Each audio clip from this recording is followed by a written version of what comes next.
은호, 나 정말 너한테 뭐야? 예상치 못한 순간 성재가 꺼낸 질문은 은호의 가슴을 철렁이게 했습니다. 평소와 달리 차분하지 않은 목소리였는데요.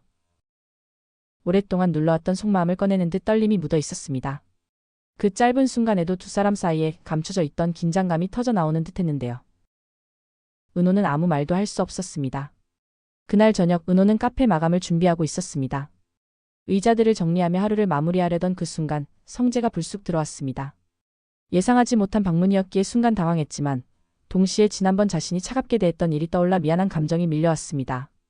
성재는 가만히 자리에 앉더니 한동안 아무 말도 하지 않았습니다. 단지 은호를 바라보며 깊은 생각에 잠긴 듯 했습니다. 은호는 그 눈빛에서 무언가 다른 기운을 느꼈는데요. 평소의 밝은 모습과 달리 진지함이 가득했습니다. 결국 성재가 조심스럽게 입을 열었습니다. 은호, 솔직히 말해줘. 난 너한테 어떤 사람이야? 그 한마디는 은호의 마음을 크게 흔들었습니다. 지금껏 성재를 그저 지역의 절친, 든든한 선배, 혹은 카페를 찾아주는 단골 손님 정도로만 생각했는데 성재가 이렇게까지 진지하게 물어볼 줄은 몰랐습니다. 순간 대답이 떠오르지 않았습니다. 성재는 잠시 고개를 떨구었다가 다시 은호를 바라봤습니다. 내가 9년 동안 너를 지켜봤어. 하지만 넌 나를 그냥 스쳐 지나가는 사람으로만 생각하는 것 같더라. 사실 그게 많이 서운했어.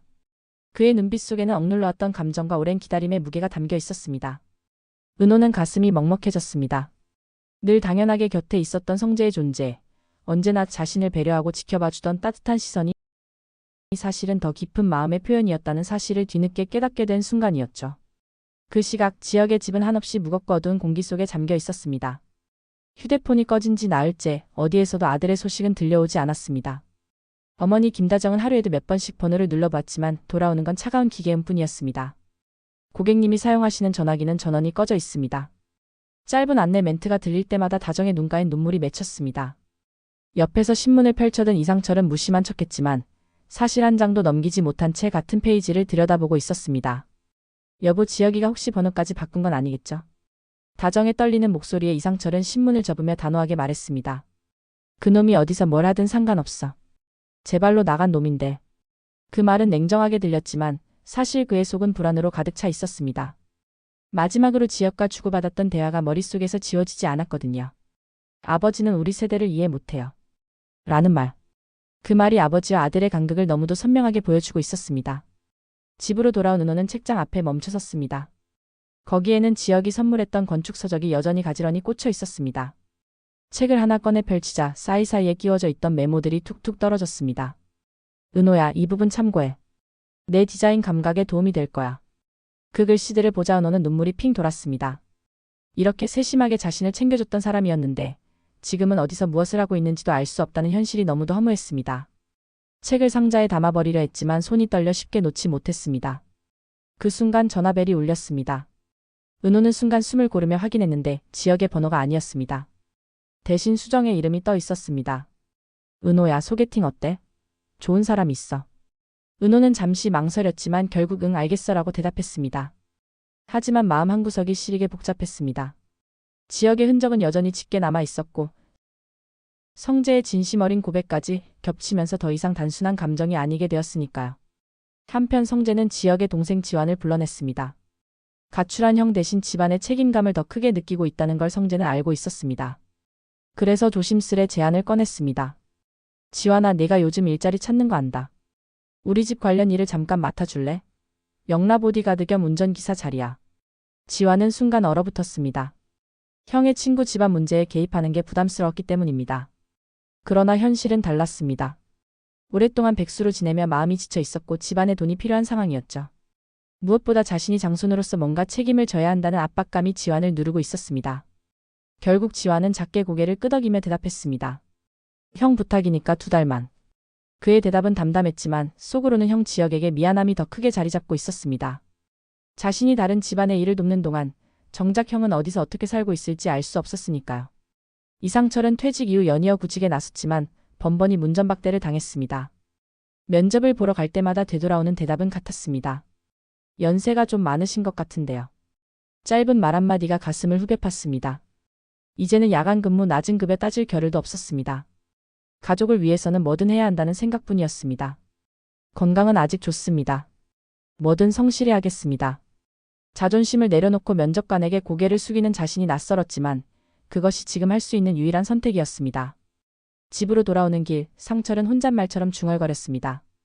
아무리 화가 나도 아들은 아들이지. 그 말에는 서운함도 그리움도 아버지로서의 책임감도 뒤섞여 있었습니다. 다음 날 은호는 소개팅 자리에 나갔습니다.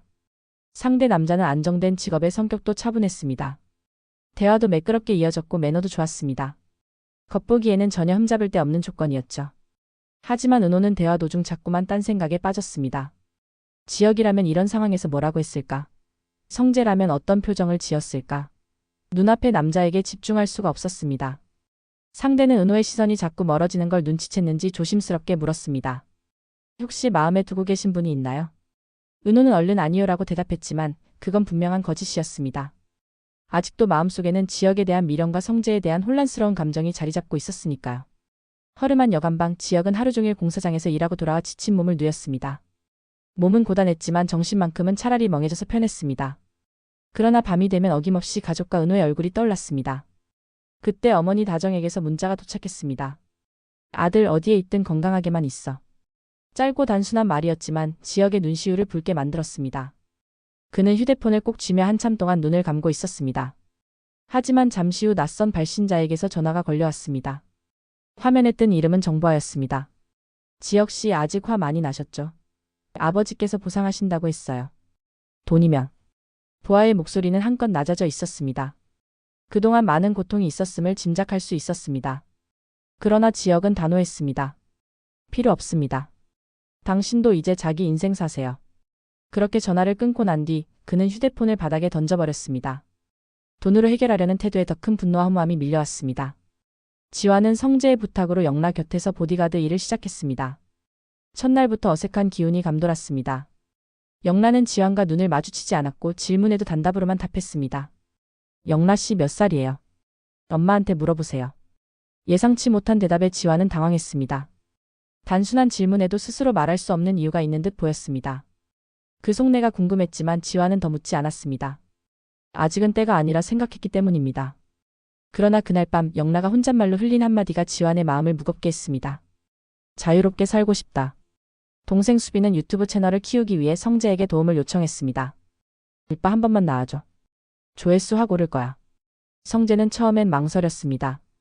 하지만 수빈의 간절한 눈빛을 보며 결국 승낙했습니다. 방송이 시작되자마자 수많은 시청자들이 몰렸습니다. 댓글창에는 성재를 향한 찬사가 쏟아졌습니다. 완전 잘생겼다. 수빈이 오빠라니 진짜 부럽다. 수빈은 들떠 있었지만 성재의 마음은 무거웠습니다. 은호의 얼굴이 떠올라 대답이 자꾸만 망설여졌습니다. 연애하시나요? 라는 질문에도 애매하게 웃으며 비밀이에요 라고 넘겼습니다. 그 말 한마디가 오히려 더 큰 관심을 불러일으켰지만 속으로는 은호만이 떠올랐습니다. 그날 밤 은호는 책장 앞에 다시 서 있었습니다. 지역의 책들이 여전히 상자에 담겨 있었고 성재의 고백 같은 눈빛이 자꾸만 마음을 흔들었습니다. 정말 잊을 수 있을까? 새로운 사람을 만나면 괜찮아질까? 아니면 성재의 말이 다시금 귓가에 맴돌았습니다. 난 내 옆에서 9년을 기다렸어. 은호는 가슴이 답답했습니다. 두 남자 사이에서 갈피를 잡지 못한 채 자신도 모르게 눈을 감았습니다. 어두운 골목 술에 취한 지역은 비틀거리며 걷다 결국 주저앉았습니다. 이렇게 살고 싶지 않은데 왜 이렇게 돼버린 거야. 언젠가는 당당했고 사랑도 꿈도 자신감도 가득했던 남자가 지금은 무너져 있었습니다. 가족에게도 사랑하는 사람에게도 돌아갈 용기가 사라진 채 그는 어둠 속에서 홀로 울부짖고 있었습니다. 그리고 그 시각 서로 다른 공간에서 같은 마음으로 잠 못 이루는 사람들이 있었습니다. 은호는 두 남자 사이에서 흔들리고 있었고 성재는 한 걸음 더 다가서고 싶은 욕망과 친구를 배신한다는 두려움 사이에서 갈등했습니다. 지혁은 끝없이 추락하는 자신을 붙잡으려 몸부림치고 있었고 상철은 무너지는 자존심 속에서도 가족을 지켜야 한다는 사명감을 잃지 않으려 애쓰고 있었습니다. 아직 풀리지 않은 오해와 감정, 그리고 숨겨진 사연들이 얽히며 이야기는 더욱 복잡해지고 있었습니다. 하지만 분명한 건 곧 다가올 선택의 순간이 이 모든 인물들의 운명을 바꿀 거라는 사실이었습니다. 과연 은호는 어떤 결정을 내리게 될까요? 지혁은 다시 가족의 품으로 돌아올 수 있을까요? 그리고 성재는 오랜 기다림 끝에 진짜 마음을 얻을 수 있을까요? 모든 답은 앞으로 펼쳐질 화려한 날들 속에서 하나씩 드러나게 될 것입니다.